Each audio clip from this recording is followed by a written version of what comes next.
Good morning. Welcome to advance option chain Telugu ఛానల్కి.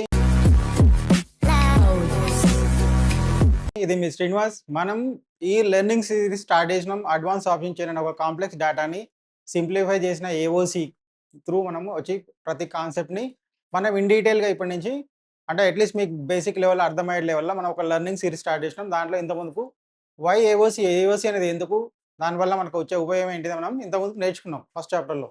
ఇప్పుడు ఈ చాప్టర్లో మనం నేర్చుకునేది ఏంటంటే మా ఆప్షన్ చైన్ డేటాకి ఏదైతే ఇంపార్టెంట్ ఉందో ఆ ఇంపార్టెంట్ ఎలిమెంట్స్ ఏంటో, ఇంపార్టెంట్ పిల్లర్స్ ఏంటి అనేది మనం ఇప్పుడు నేర్చుకోనికి ట్రై చేద్దాం. ఆప్షన్ చైన్ డేటాకు ఉన్న మెయిన్ ఇంపార్టెంట్ పిల్లర్స్ ఏంటి? 4 పిల్లర్స్ ఉంటాయి. 4 పిల్లర్స్ ఏంటి మనకి? ఓపెన్ ఇంట్రెస్ట్, నెక్స్ట్ ఏంటి? ఓపెన్ ఇంట్రెస్ట్ చేంజ్ అది, ఓకేనా? మూడు వచ్చి వాల్యూమ్. నెక్స్ట్ ఏంటి? మార్కెట్లో ఉండే ఈ గ్రీక్స్. ఈ 4 పిల్లర్స్ తోటి ఒక బిల్డింగ్ అనేది ఏముంది? ఈ 4 పిల్లర్స్ ఉంటాయి యాక్చువల్గా. ఈ 4 పిల్లర్స్ అన్నప్పుడు 4 పిల్లర్స్ యొక్క ఇంపార్టెన్స్ ఉంటుంది కదా కంపల్సరీ. ఓకే, ఈ 4 పిల్లర్స్ కలిసి ఉన్నప్పుడు ఈ బిల్డింగ్ యొక్క స్ట్రెంత్ ఏంటిది? ఈ 4 పిల్లర్లు 2 పిల్లర్సే ఉన్నప్పుడు ఏంటి, 3 పిల్లర్సే ఉన్నప్పుడు ఏంటిది అనేది కూడా మీకు రాబోయే వీడియోలలో క్లియర్గా తెలుస్తుంది. ఓకే, ఇప్పుడు మనం ఏం చూస్తున్నాం యాక్చువల్గా? ఈ 4 పిల్లర్స్ యొక్క ఒక్కొక్క ఇంపార్టెన్స్ ఏంటి, దాని యొక్క మీనింగ్ ఏంటి మనం ట్రై చేద్దాం. ఓకేనా? ఇప్పుడు మనం ఫస్ట్ డిస్కస్ చేసింది ఏంటి? Open interest. అసలు ఓపెన్ ఇంట్రెస్ట్ అనేది ఏంటిది యాక్చువల్గా?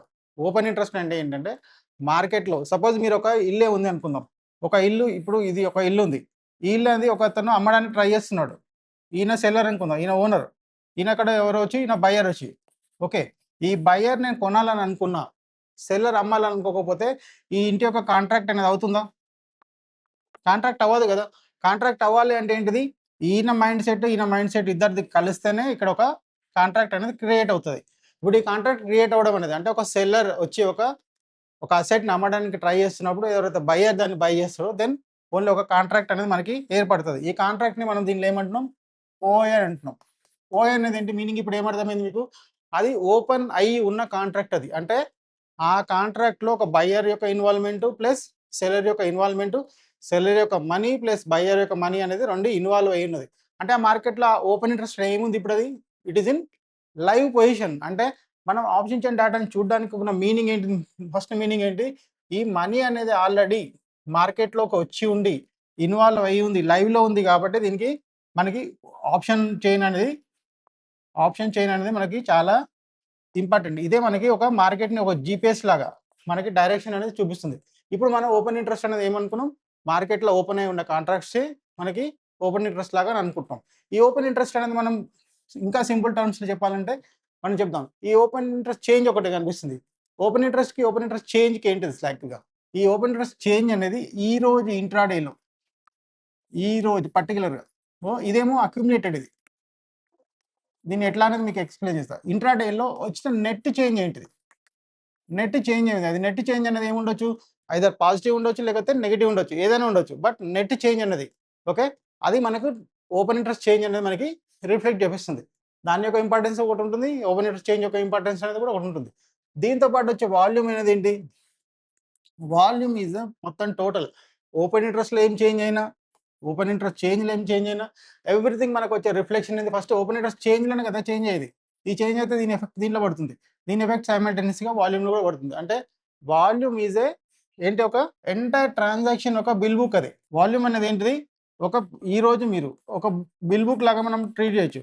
అంటే ఈరోజు మీరు ఎవరికైనా డబ్బులు 100 రూపీస్ మీరు ఎవరికైనా మీ దగ్గరికైనా వచ్చింది మీకు, ప్లస్ మీరు ఎవరైనా 50 రూపీస్ ఇచ్చిండ్రు. ఎవ్రీథింగ్ మీరున్న ట్రాన్సాక్షన్స్ మీరు రికార్డ్ చేయడమే మనకి ఏమవుతుంది? వాల్యూమ్ కింద. అంటే ఓఐ అనేది వచ్చినా పోయినా వాల్యూమ్లో మనకి అది రిఫ్లెక్షన్ కనిపిస్తూనే ఉంటుంది. అంటే ఒక ట్రాన్సాక్షన్ ఎస్టాబ్లిష్ అవుతుంది అంతే. వాల్యూమ్ అనేది ఏంది? ఒక ట్రాన్సాక్షన్ అనేది ఎస్టాబ్లిష్ అవుతుంది. అది అది ప్లస్‌లో ఓఐ చేంజ్‌లో ప్లస్ అయినా మైనస్ అయినా మనకు సంబంధం లేదు. బట్ ఆ ట్రాన్సాక్షన్ జరిగిందా లేదా? అంటే ఇంతకుముందు మన ప్రీవియస్‌లో సపోజ్ 1 ఇయర్ బ్యాక్ వెళ్ళినా, 1 మంత్ బ్యాక్ వెళ్ళినా చూసుకోవాలంటే మనకు ఆ రోజు ట్రాన్సాక్షన్స్‌లలో ఏమైందో మనకు తెలుస్తుంది. ఆ ప్లస్ ఆర్ మైనస్ అనేది తర్వాత విషయం.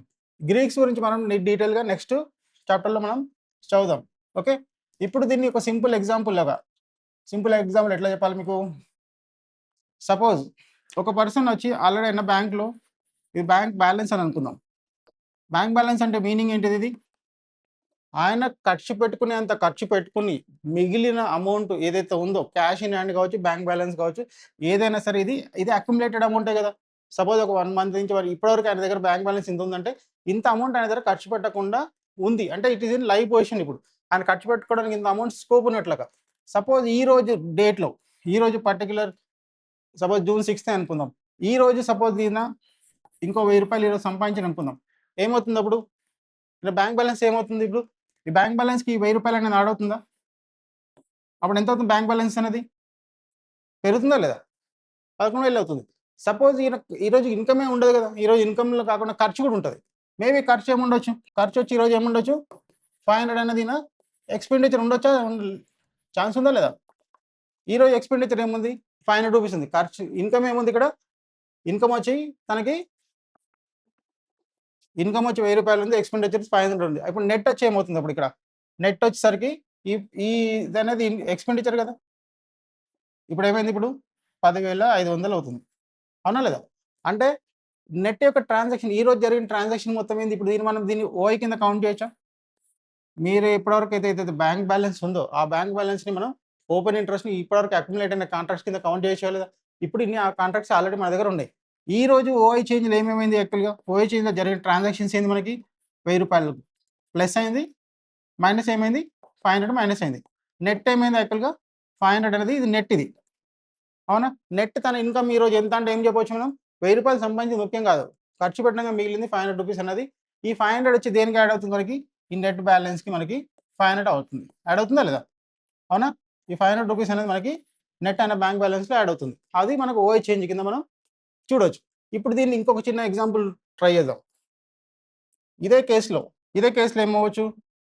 ఇదే కేస్‌లో తనకొచ్చే ఎక్స్‌పెండిచరే ఉండొచ్చు.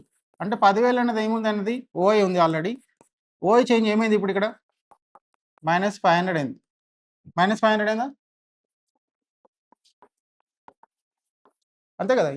ఇన్‌కమ్ ఏం లేదు. ఈరోజు ఫ్రెష్‌గా యాడ్ అయిన కాంట్రాక్ట్స్ ఈరోజు మార్కెట్‌లో తన సైడ్ నుంచి ఏం లేవు. మైనస్ ఇప్పుడు ఆయన ఓఐ అనేది ఏమవుతుంది ఇప్పుడు? తగ్గుతుందా లేదా? ఈ ఈ కాంట్రాక్ట్స్ యాడ్ అయినా, ఒకవేళ మైనస్ అయినా ఏదైనా సరే మొత్తం రిఫ్లెక్షన్ అయ్యేది ఇక్కడ మనకి వాల్యూమ్‌లోనే రిఫ్లెక్ట్ అవుతది. ఓకే. వాల్యూమ్‌లో ఏమేమి రిఫ్లెక్ట్ అవుతది? బై రిఫ్లెక్ట్ అవుతది. సెల్ రిఫ్లెక్ట్ అవుతది. ఎవరైనా సెల్లింగ్ చేసినా రిఫ్లెక్ట్ అవుతది. ప్లస్ ఆప్షన్ రైటింగ్ ఏదన్నా, ఆప్షన్ రైటర్ వచ్చి కొత్త కాంట్రాక్ట్స్ క్రియేట్ చేసినా ఎవ్రీ ట్రాన్సాక్షన్ అనేది ఇక్కడ రికార్డ్ అవుతూనే ఉంటది. సపోజ్ మీరు బ్యాంక్ అకౌంటే తీసుకున్నారనుకుందాం. ఈ బ్యాంక్ అకౌంట్‌లో వచ్చి సపోజ్ మీరు రూ. 500 యాడ్ చేసిండు. రూ. 500 విత్‌డ్రా చేసిండు. బ్యాంక్ ఏం చెప్తుంది యాక్చువల్లీ ఈ ట్రాన్సాక్షన్ రికార్డ్ చేస్తుందా లేదా? 500 వచ్చి ఏం చూపిస్తుంది? క్రెడిట్ బ్యాలెన్స్ అని చూపిస్తుంది. మళ్ళీ రూ. 500 అనేది మీది డెబిట్ బ్యాలెన్స్ చూపిస్తుంది. నెట్ వచ్చేసరికి ఏం చూపిస్తుంది మీకు? మళ్ళా సేమ్ అదే 10,000 అనేది మీకు నెట్ బ్యాలెన్స్ చూపిస్తుంది. ట్రాన్సాక్షన్ నువ్వు ప్లస్ ఆర్ మైనస్ అనే సంబంధం కాదు. మార్కెట్ ఏం చూపిస్తుంది? ఐదర్ మీరు ఏదైనా ట్రాన్సాక్షన్ చేయనివ్వండి. ఇదే ట్రాన్సాక్షన్ ఎస్టాబ్లిష్ చేసి ఉంచేది మనకి ఈ వాల్యూమ్ మనకి రిఫ్లెక్ట్ అవుతుంది. ఓకేనా? ఇక్కడ క్లియర్‌గా అర్థమైందా? సరే ఇప్పుడు మనకు ఓపెన్ ఇంట్రెస్ట్ చేంజ్ అనేది కూడా మనకి ఈ సపోర్ట్ రెసిస్టెన్స్‌లో ఈ 4 మనకు చాలా ఇంపార్టెంట్ ఉంటాయి. సపోర్ట్ రెసిస్టెన్స్ గురించి నెక్స్ట్ చాప్టర్‌లో నేర్చుకుందాం. ఈ వాల్యూమ్ అనేది ఓపెన్ ఇంట్రెస్ట్ ఒకటైనా, ఓపెన్ ఇంట్రెస్ట్ చేంజ్ ఒకటైనా లేదా వాల్యూమ్ అయినా ఈ 3 కలిపి కూడా మనకి సపోర్ట్ రెసిస్టెన్స్ క్రియేట్ చేస్తే అవి నెక్స్ట్ చాప్టర్‌లో చూద్దాం. దీంతో పాటు ఇప్పుడు నెక్స్ట్ చూసేదేంటి మనం? వాల్యూమ్‌లో ఎట్లా ఉంటదంటే వాల్యూమ్ వచ్చేసి మనం ఇలా ఏమేమనుకున్నాం వాల్యూమ్‌లో ఉండేది వచ్చి buyers plus sellers all activities of market అనేది మనకి ఇక్కడ ఏమవుతది వాల్యూమ్‌లో రిఫ్లెక్ట్ అవుతది. వాల్యూమ్‌లో రిఫ్లెక్ట్ అయినప్పుడు ఓసారి బయర్స్ ఎక్కువుండి ఆప్షన్ రైటర్స్ లేరనుకుందాం. కొద్దిసేపటికి మార్కెట్‌లో డామినేషన్ అనేది బయర్స్ కనిపించినప్పటికి కూడా మళ్ళీ మార్కెట్‌లో ఆప్షన్ రైటర్స్ వచ్చిందంటే ఏమవుతుంది మళ్ళీ? ఆప్షన్ రైటర్స్ వస్తే మళ్ళీ డామినేషన్ ఎవరు స్టార్ట్ అవుతుంది? మళ్ళీ ఆప్షన్ రైటర్స్‌దే ఉంటుంది. ఈ వాల్యూమ్ ఓపెన్ ఇంట్రెస్ట్ చేంజ్ వల్ల ఎక్కడ హైయెస్ట్ పొజిషన్స్ ఉంటాయో నెక్స్ట్ చాప్టర్‌లో మనం సపోర్ట్ రెసిస్టెన్స్ గురించి డిస్కస్ చేసినప్పుడు ఇంకా మీకు క్లియర్‌గా అర్థమవుతుంది. ఇప్పుడు నేను అనుకుంటున్నాను ఓపెన్ ఇంట్రెస్ట్ అంటే ఏంటిది? ఓపెన్ ఇంట్రెస్ట్ చేంజ్ అంటే ఏంటిది? వాల్యూమ్ అంటే ఏంటిది? అనేది మీకు అర్థమైందని నేను అనుకుంటున్నాను. Okay. See you soon. Thank you.